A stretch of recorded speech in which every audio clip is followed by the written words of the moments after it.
Good morning, everyone, and welcome. Thank you for joining us for another CCG Media STEM conversation. Today, I'm joined by an amazing student from Towson University, Mr. Kareem Land.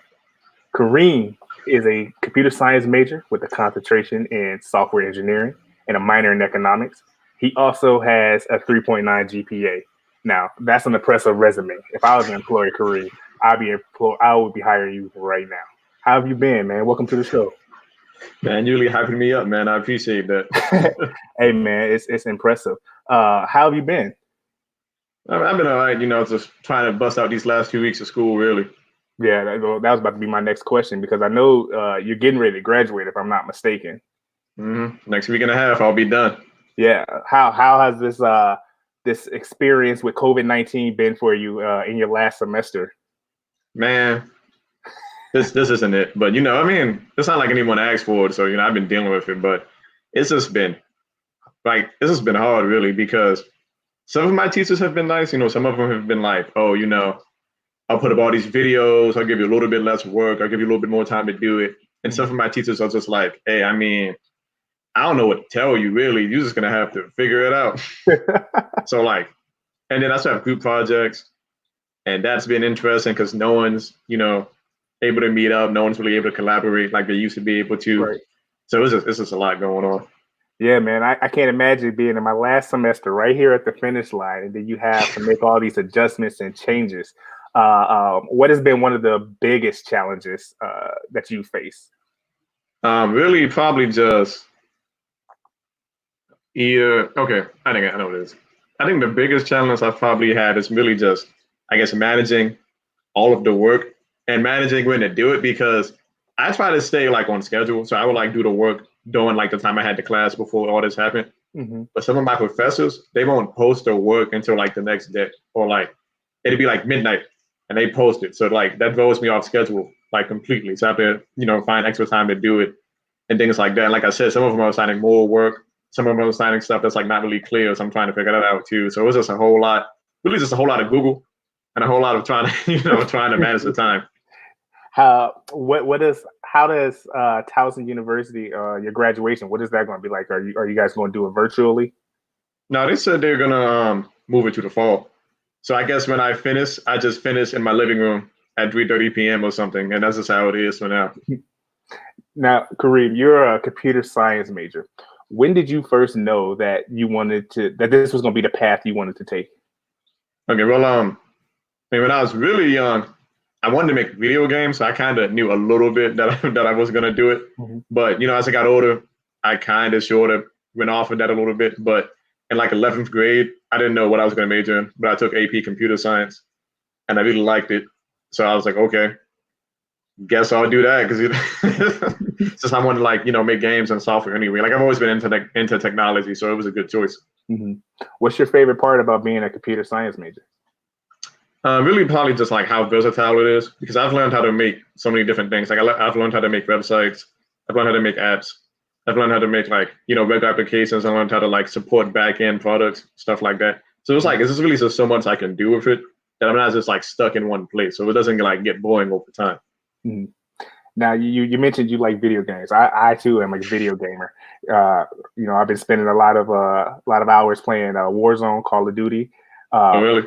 Yeah. There was something in your resume, your bio, that I was reading that I want you to kind of talk about, and that was your experience with augmented reality in educational gaming. Okay. So tell us a little bit about what that is and what you're doing with it, and kind of what you plan to do with it in the future. Okay, so basically, in Towson, you have to take a software engineering practicum all last year, or coming up on all last year, and that's basically we do research with either a professor or with a different entity. And basically, my professor was doing research. He was working on this game that basically it tries to use augmented reality, then increase student engagement, in the classroom, using technology. Because a lot of math games, well, math itself isn't really an easy subject to learn. So it requires a lot of tutoring and stuff, and it also requires a lot of focus and motivation, or you're just not really. It's going to be harder to get it. Right. So the app basically tries to get students engaged in a fun way, because there's a lot of math games out there, but they are fun. You know what I mean? It's really just answering questions on a board, which really isn't even a game. It's like another assignment. So the way the game works is basically it's set up. It's called Dog's Farm, right? And it's set up basically like a farm. And the way it works is when you like log into the game, you have like a different farm animal. So you have like a llama or like a chicken or like a pig, and you can move it around. You can like purchase different accessories for it and stuff like that. And the AR part of it comes in when you go to like basically like practice math. You can practice different math modules, right? So you go to the ranch and you pick one. And the way it works is like if you have your phone, so like, if I have my phone right here, excuse my case, but if I have my phone here, I'll look through it, and then whenever I'm looking through, it'll like project the pet and a series of fruit around it. So like for now, like say I'm looking at the table, it'll like put the pet on the table and put the fruit around it. And the fruit will have like different letters, like A, B, C, and D, just corresponding like different choices you can have for the math question that pops up. And you basically move your pet around to eat the fruit, and that answers the question. So that's the way it is now. We're trying to add like different things to it. Like we're trying to add like a multiplayer option. We already have like currency in there, so you can like, the better you do, the more accessories you can purchase for the pet and things like that. Mm-hmm. So like that's the direction we have it right now. We also have it to where like you can see like the different metrics of the system too. So like there's like a website version of it, and the website version basically has how students have done like on this particular question. How many you pick like A, and the answer's like C. Stuff like that. Right. So go ahead. I was about to say, so what's your role in the development of the app? Okay, so I work in the on the game side of it, and specifically I work on the Android side because it's an iOS and it's an Android. So I worked on Android compatibility. So because it wasn't when I first started, it wasn't compatible with Android at all. Like it just would not work on Android. So I got it compatible with me and someone else got it compatible with that. And I worked on the AR scaling because the way the AR was set up before is you'd have to be in this super big area to get it to work. And that's not feasible for a classroom really because desks are small. And I'm sure the teacher doesn't want, all of the students standing up in the middle of the classroom, holding their phone up, trying to get the game to work. So I basically got it the scale. So like the area, you can still do it on a bigger area, but the area you can do it on a smaller, and the fruit still spans a far enough distance away from the pet, because one of the biggest challenges with scaling it was that if you make it too small, if you don't like adjust the distances, then the fruit will like spawn on top of the pet, and then they eat it immediately, and it like marks it as correct or incorrect immediately. So you're not really practicing, and it's messing up your score. So I had to like figure that out. I mean, it's all good now. Like I figured it out like a couple of weeks ago now, but that was like my major role on it. The life of a programmer. Is this app available right now to the public? Yeah, I think there's a version of it on the App Store. I'm actually about to talk about it in a few hours with my team because I have class like at 2 about it. But it's called Doc's Farm, DOC''S Farm. If you want to look it up in the App Store, if you see it, go ahead and download it. We need people to test it anyway, so it works out. Hey, we'll try to put a link to it at the end of this video. So if anybody's listening and wants to check it out, we'll put the name down there for it. Okay. Let me ask you this: when you graduate, what's your ultimate goal? Okay. Eventually, when I graduate, I want to start like some type of mentorship program or some program in general that basically works on like exposing children in the private community system, because I've come from like a community like that. Like I grew up in Pendle, Soundtown, and it's not really one of the best places to live, to put it bluntly. And I just basically I know that I guess I was very fortunate in the way my life turned out, and I just have like a lot of people that I knew that I grew up with that I'm sure their lives just could have been like different or turned out differently if they would have been exposed to different things or had the chances that I had. Mm-hmm. So I want to try to like expose children, and by children I mean like actual children to like teenagers too, to like STEM at like an earlier age, so they can see if they're interested in it or not. I specifically would like to do it in computer science, like in software engineering. So like, making websites, making apps, stuff that's more appealing to young children anyway. Because, since computer science is like my focus and that's like what I know the most about, but I'm open to like, exposing them to all forms of stuff. So there's a story I usually like to tell people, especially young people who are interested in video games. that the godfather of video games was actually an African American named Jerry Lawson. He created this thing called Fairchild Channel F that Hmm. basically was a cartridge-based system that helped adjust the colors on the TV, and um, and that was basically kind of the model that kind of Atari kind of used, and kind of the evolution of the in-home video game system launched from there.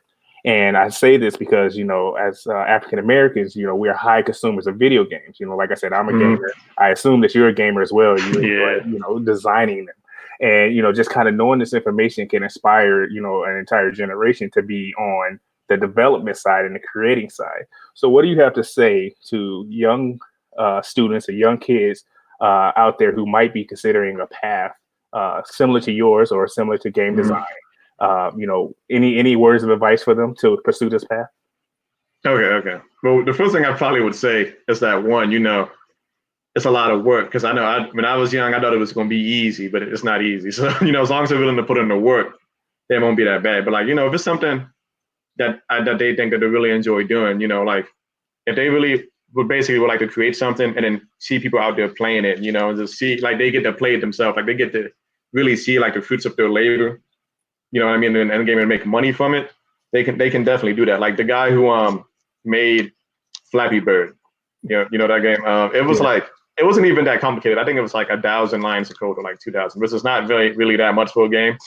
And he made thousands of dollars off of it. So like if you really want to do it, if you really want to try it out, it's a good way to make money if if you get good at it. And it's definitely something that's really versatile. So like even if you ended up, it's like, oh, I'm not sure if I want to make games anymore. As you got older, there's still so many other things you can do with it. Like you can still make apps, you can still make websites and stuff like that. And you can also make a lot of money too if you decide to work with somebody instead of trying to make stuff yourself.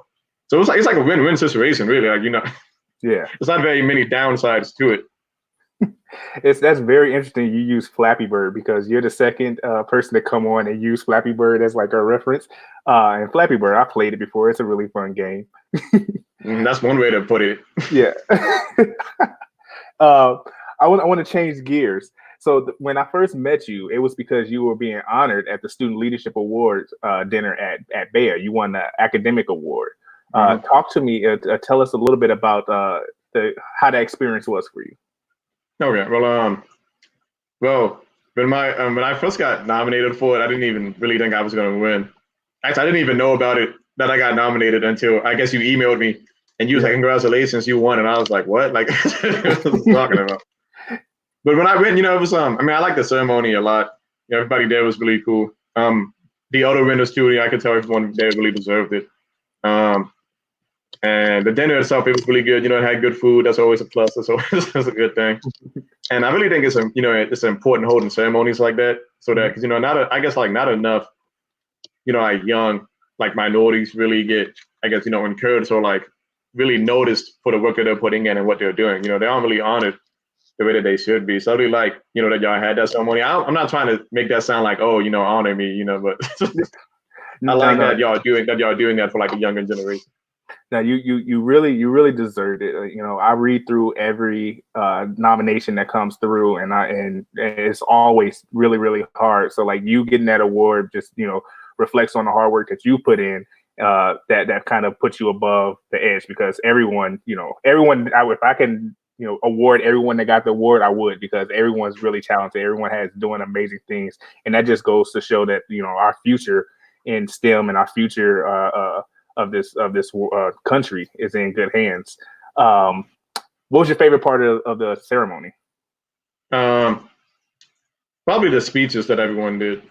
Yeah, I mean, because I like basically hearing, I guess, like the different perspectives of everyone that went up there, and how varied the awards are, and also what they said that the people were doing. Like the person who won the student leadership award said like over like 100,000 hours in volunteering for the STEM programs he was in. I thought that was amazing. I was like, man, I couldn't even imagine doing that. Especially with school and everything else. Like this yeah. really just shows how dedicated they are. So it's like it really gives you a chance to learn about the other people that won the awards, even if I'd never really like talked to them before. Let's talk a little bit about the Baya conference in general. Hmm. When did you first learn about Baya? Um, like a month before it happened Mhm. in my freshman year. Mhm. As a student, what was your impression of the conference as a whole? Not just the student leadership awards, but like the career fair, the events, the Mhm. seminars. What did you what was your take on that? Okay. Well, I mean, the first year that I went, it was like nothing I'd ever been to before. It was extremely different. It kind of seemed like those things that people only go to in movies, to me. Like it was never something that I saw that I've seen before.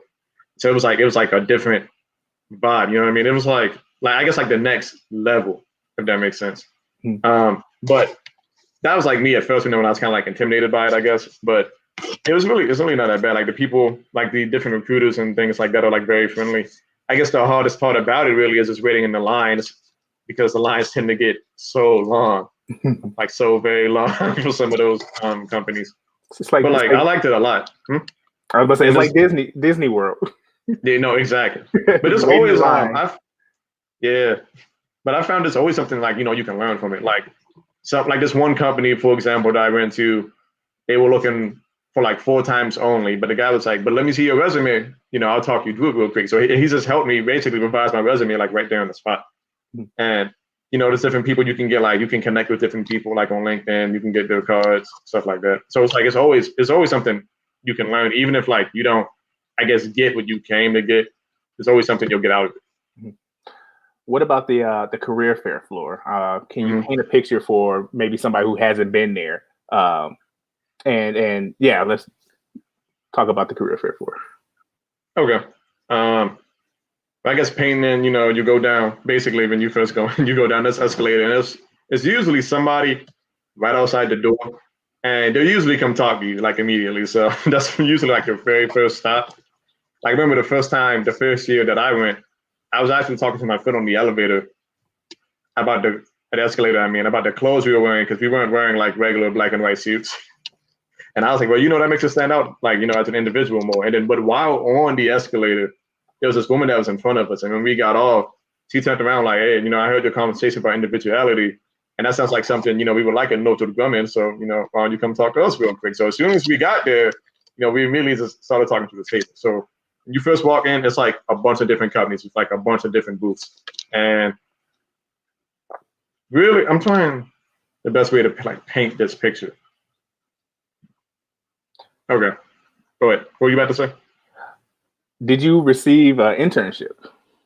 Okay, yeah. My first year, yes. My first year that I went. It was with Northrop Grumman actually. Like it spanned from that woman that came.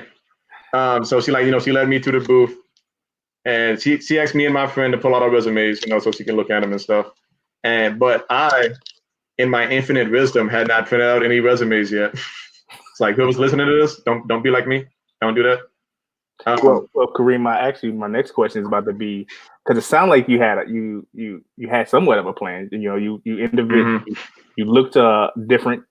Did you have a plan when you were going onto the career fair floor? Like, did you know what you wanted to do, or do you have tips for how people should act on the career fair floor?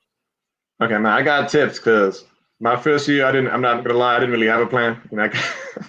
I kind of was just thinking, I'll see how it goes. Um, I guess my biggest tips is one, if you see a long line, just don't wait in that line. Just go somewhere else that has a shorter line. Hit those companies first, because I promise you that one of the long line is going to be like that all day. So you might as well not even like really waste your time. And make sure you still hit it, but like come back to it later after you hit everywhere else, or you're like waste a lot of time. And the second biggest thing that I think always really helps me. And so, like, when you're talking to like recruiters, really when you're talking to anyone, no matter who they are, it's just to have like a conversation with them. You know what I mean? Like, don't be too formal. I mean, at the same time, know your stuff. Like, for example, one thing that I did do is I like looked up a bunch of the companies before I went to the fair. Or even if I never seen them before, like while I got in the line, if it was long enough, I'd be like, oh, you know what? Let me Google them real quick. So I'd Google the company, and I look up their mission statement, the work that they do, what they're like most interested in and stuff like that. That kind of helped me actually get my Northrop Grumman internship, because my resume my freshman year didn't have a whole lot on it, for being honest. And they had me talk to this guy who was in charge like of software engineering recruiting. And as I'm sure you could imagine, he wasn't extremely impressed by my resume, since I didn't really have anything on it. But I had learned about Northrop Grumman. I think in the conversation before that with the woman that they had just finished working on that drone, the one that basically refused in midair. Mm-hmm. And I was really interested in the software behind that. So, when I was talking to the guy, I brought it up. I was, the software behind that must be really complex. Is there anything you can tell me about that? Even though I'm sure you can't tell me too much because, it's a secret. But is there anything you can tell me about it? And he really liked that I asked, the question about the software and how it works. So even though I didn't have a lot of my resume, right after the conversation was over, he was like, yes, you want to interview, right? I'll hook you up right now. So, it's really important, I guess, to establish a connection with the recruiters and whoever you're talking to, and then just have a regular conversation. Don't try not to be too formal. Kareem, I know you have class, and I know you gotta grind out these last couple of weeks of the semester. So I'm gonna ask you one last question that we can end on, and that's just parting words or words of advice you have for any upcoming STEM students. Okay. Really, just no matter how hard it gets or how frustrating it gets, man, you just gotta keep going.